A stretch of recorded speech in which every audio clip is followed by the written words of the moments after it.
Vamos falar aqui da taxa Selic, que ficou mantida em 15. Tion, boa noite, como é que você tá? Se aproxime, Tion chegou agora, já curta aí, Tion. Inclusive você que tá vendo aí no corte também, curta aqui, viu? Não se esqueça, se inscreva se não for inscrito para acompanhar as notícias de economia e política. Uns reacts também, viu? Eu faço. Considere ser membro desse canal e considere mandar um pix aqui pro canal para ajudar no projeto. Hype esse vídeo também. Valeu? E aí, para surpresa de zero pessoas, Selic mantida em 15%. Quem acompanha meu trabalho por aqui sabe que eu já falei que a Selic ia ser mantida em 15%.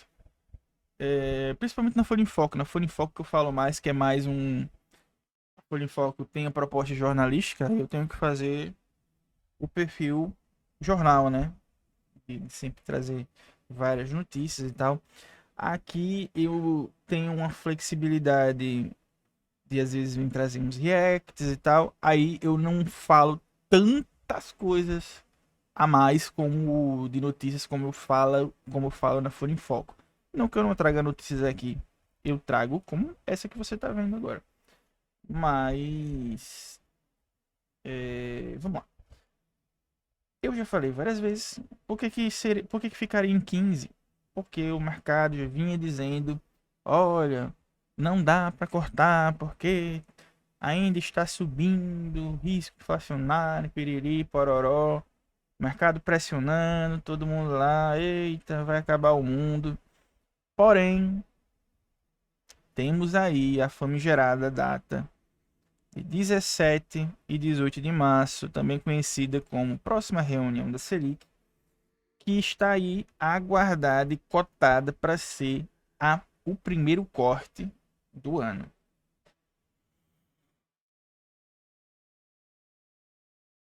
Abençoa, Senhor, que seja. Será, tá? Vai ser, dessa vez vai. E a gente vai dar uma olhadinha direto na fonte. Direto na fonte. Esse aqui é o comunicado do Copom de hoje, após a reunião. Posteriormente, eles vão colocar a ata do Copom. E a ata do Copom eu também vou fazer um vídeo aqui, uma live, que vai virar corte. E eu vou mostrar aqui o que, é que eles falam. Aqui, eles começam dizendo que o ambiente externo está incerto. Isso daqui ele está falando do Trump, né? Política econômica dos Estados Unidos, está incerto para um caramba mesmo, isso aqui nem é migué.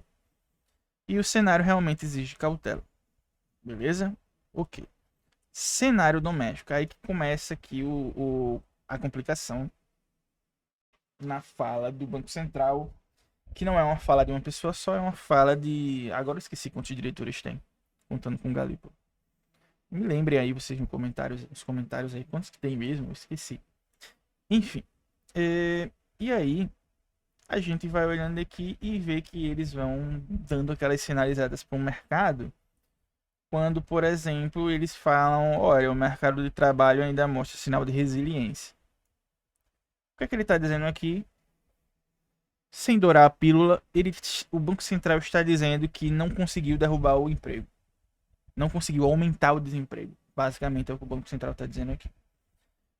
Ah, Luan, é sério isso? É. Se você traduzir ao pé da letra aqui, como se fosse uma outra língua, basicamente o Banco Central está dizendo que não conseguiu derrubar o emprego, o desemprego ainda está baixo. Algo resiliente é algo que está resistindo, né? E se o mercado de trabalho está sendo resistente, significa que está sendo resistente a quê? Ao desemprego. Infelizmente, como é que o Banco Central ele contém a inflação, machucando a economia? Como é que ele machuca a economia? Subindo a taxa de juros. Por que subir a taxa de juros machuca a economia? Porque os empresários param de investir, deveriam pelo menos, não estão parando, porque o Lula meio que está anulando esse efeito, né? Pelo menos a parte maior do efeito, ele está anulando com o crédito facilitado da Nova Indústria Brasil, por exemplo, né? Mas a ideia de você subir juros é você travar a economia. É você fazer com que a economia não cresça ou caia. A economia desacelere, né? Essa é a única arma que o Banco Central usa para fazer, para combater a inflação. Se você fosse pensar de forma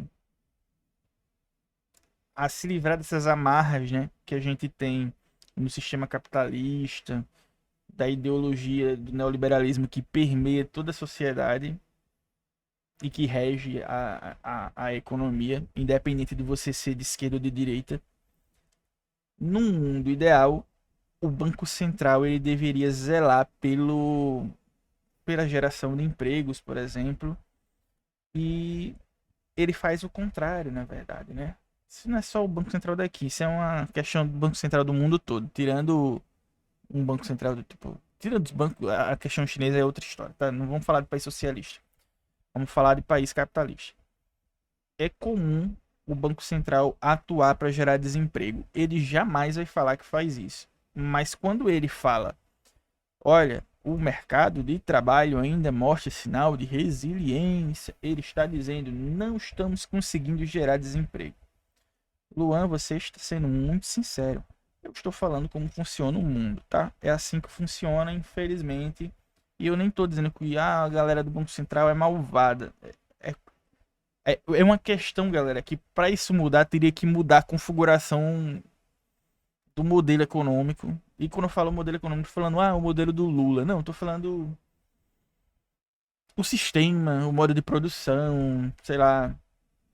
É, do jeito que a gente vive hoje, capitalismo. Aí se você quiser falar, o comunismo, o socialismo, tudo bem, mudaria a lógica que eu tô dizendo que tem que mudar.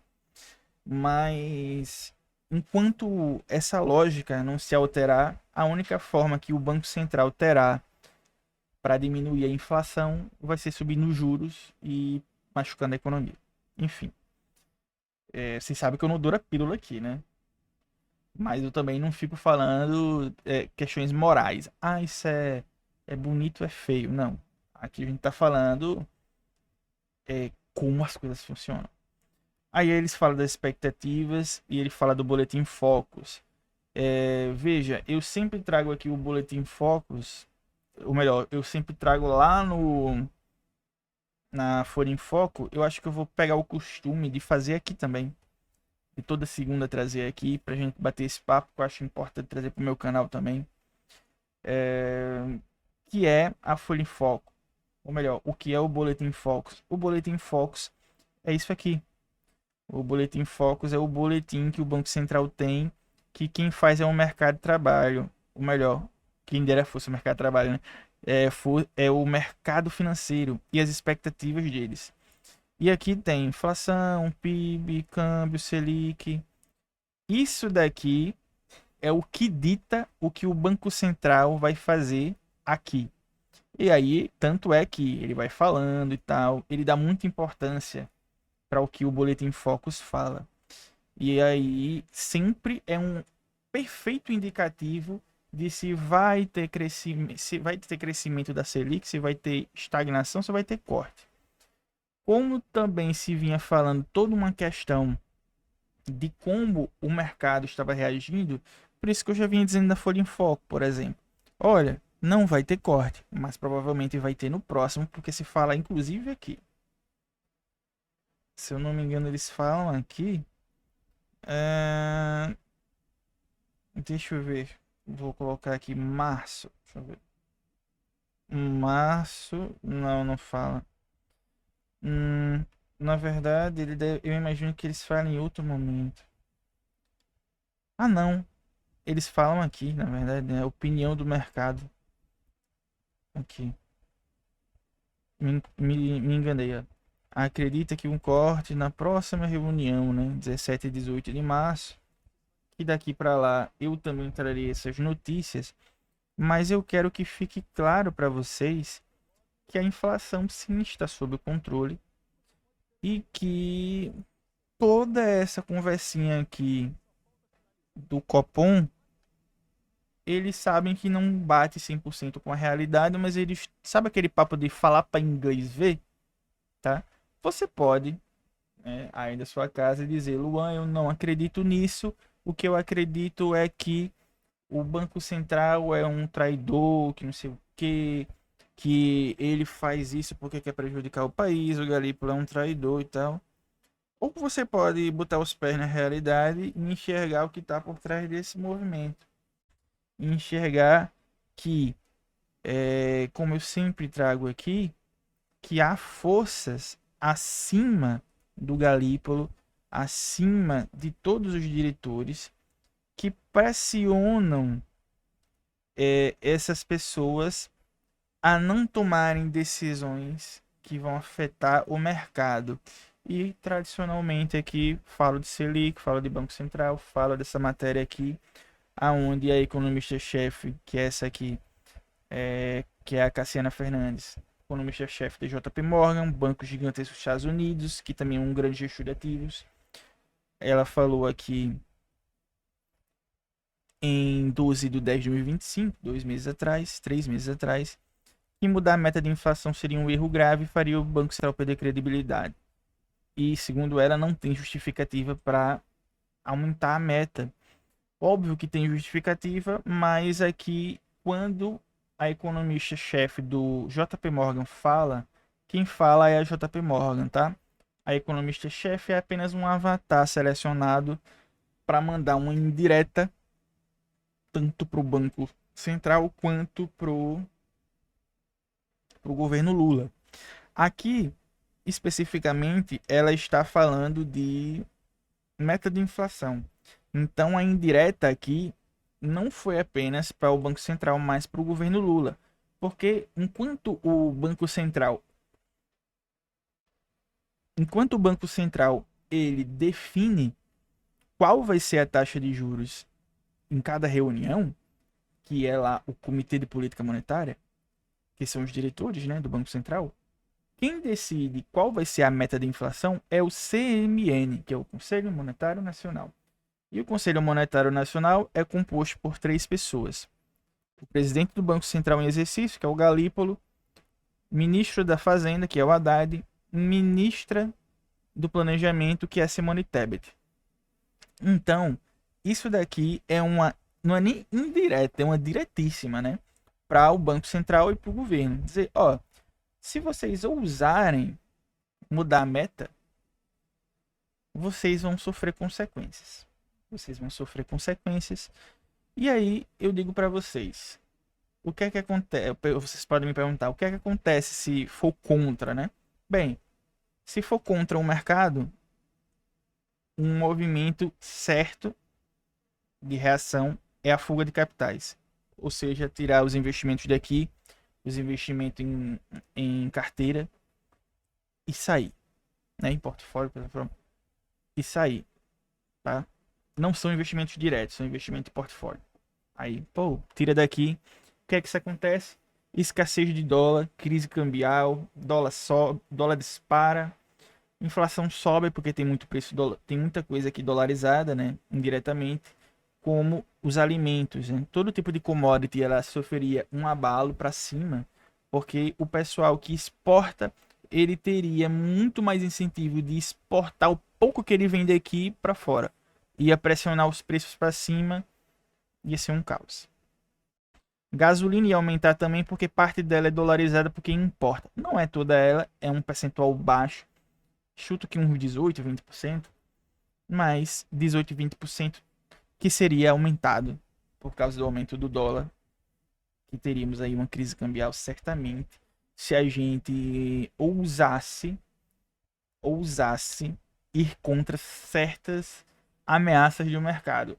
Tem certas ameaças que o Lula tem peitado, né? Como, por exemplo, taxar offshore, taxar bet, taxar isso, taxar aquilo. Mas aí, sabe aquela história de que o boi sabe onde arromba a cerca? Então, o Lula sabe até onde ele consegue avançar. Ele não vai conseguir avançar para todos os lados, então ele avança onde ele pode, certo? Aí a escolha é sua. Você quer, você quer olhar para esse tipo de coisa e dizer, nada a ver, Luan, você está inventando coisa? Bem, é com você. Eu tô lhe mostrando a realidade. A realidade é esse tipo de coisa aqui que rola. Então, você pode fazer assim, né? Ah, lá, lá, lá, lá, lá, lá, eu não quero ver. Lá, lá, lá, lá, lá, lá, ha, ha, ha, ha, ha. Você pode fazer isso. Você pode fazer. Quero ver. Hum, hum, não quero ver. Você pode fazer isso. Aí é um problema seu. É um problema seu. Fique, você, ó, você é livre para escolher a ilusão que você quiser e abraçar ela. Eu tô lhe mostrando o que é que acontece. Se você não quiser acreditar, problema seu.